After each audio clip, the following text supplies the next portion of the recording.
शहादा शहरात 4,37,00,000 रुपयांचा अल्पसंख्याक विकास निधी परत जाणार नाही, सर्वांना सोबत घेऊन शहराचा विकास साधणार, नगराध्यक्ष अभिजित पाटील. शहादा शहरात शासनाने मंजूर केलेला 4,37,00,000 रुपयांचा अल्पसंख्याक विकास निधी कुठल्याही परिस्थितीत परत जाणार नाही असा विश्वास नगराध्यक्ष अभिजित पाटील यांनी व्यक्त केला. पालिकेच्या निवडणुकीनंतर राजकीय मतभेदांमुळे शहरातील विकास कामे होणार की नाहीत याबाबत जनतेत असलेला संभ्रम दूर करण्यासाठी लोकनियुक्त नगराध्यक्ष अभिजित पाटील यांनी आयोजित पत्रकार परिषदेत विकास कामासंदर्भात ठोस भूमिका जाहीर केली. निवडणूक काळात दिलेल्या आश्वासनांची पूर्ती करण्यासाठी सर्वजण कटिबद्ध असल्याचं सांगून अल्पसंख्याक विभागाच्या निधीतून विकास कामे सार्वजनिक बांधकाम विभागाने करावीत की नगरपालिकेने याबाबत शासनाचा निर्णय प्रलंबित असून ही कामे नगरपालिकेनेच करावीत अशी आग्रही भूमिका देखील पाटील यांनी मांडली. नगरपालिका बांधकाम विभाग सक्षम असल्याने व नगरपालिकेत येणारी सर्व कामे ही केवळ नगरपालिकेच्या माध्यमातून व्हावी असा आग्रह आमचा आहे, जेणेकरून त्या निधीमधून शहर विकासाचे कामे चांगल्या पद्धतीने होतील.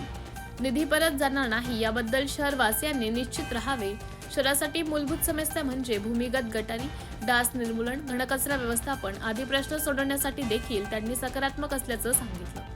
शहराचा सर्वांगीण विकास व्हावा यासाठी सर्वपक्षीय नगरसेवक शहर विकासासाठी एकत्र कामे करतील असा विश्वासही पाटील यांनी व्यक्त केला. MTV न्यूज साठी तालुका प्रतिनिधी संतोष आखडमल, शहादा. लोकांची व्यतिरिक्त आतमध्ये येऊ नये, त्याच्यामध्ये पत्रकारांना आतमध्ये येऊ न देण्याचा कुठलाही विषय नव्हता. तिथे गैरसमज झाला आणि संबंधित जे कर्मचारी होते त्यांनी ते दार लावलं आणि पत्रकारांमध्ये दुर्दैवाने असा गैरसमज झाला की आम्ही पत्रकारांना येऊ दिलं नाही. वास्तविक अतिशय पारदर्शकपणे काम झालं पाहिजे या मताचा मी नेहमी राहिलेलो आहे. कुठलीही भूमिका मांडायची असेल तर ती सर्व लोकांनी समोर मांडण्याचा माझा आधीपासूनचा स्वभाव आहे. त्यामुळे हा जो गैरसमज म्हणा किंवा जो आरोप भाजपच्या नगरसेवकांकडनं करण्यात आला तो अतिशय दुर्दैवी आहे. खरं बघायला गेलं तर सर्व भारतीय जनता पक्षाच्या ताब्यामध्ये समिती आहेत. बांधकाम समिती, आरोग्य समिती, पाणी पुरवठा समिती यांच्या देखील बैठका झाल्या, परंतु तिथे देखील कुठल्याही पत्रकारांना बोलवण्यात आलं नाही असा प्रतिआरोप देखील मी करू शकतो.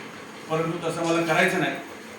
पहिलीच मीटिंग आहे, चुरशीची निवडणूक झाली, त्याच्यामध्ये जर सगळेच प्रश्न एकत्रित एकदम सुटणार नाही, गैरसमज दूर व्हायला वेळ लागतो. परंतु पत्रकारांना आत न येऊ देण्याचा कुठलाही विषय त्याच्यामध्ये नव्हता. पुढच्या मीटिंगांना पत्रकारांना प्रवेश असेल की नाही?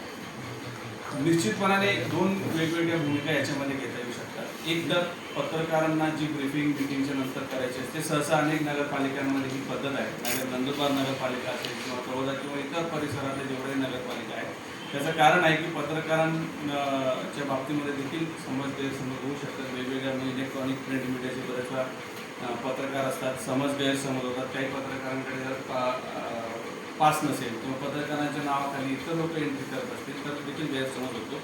त्यामुळे पत्रकारांना प्रत्येक घडलेली गोष्ट, कारण की आपण त्याची व्हिडिओ रेकॉर्डिंग करतो, प्रत्येक मिनिटचा प्रत्येक मिनिट हा व्हिडिओ रेकॉर्डिंगमध्ये होतो.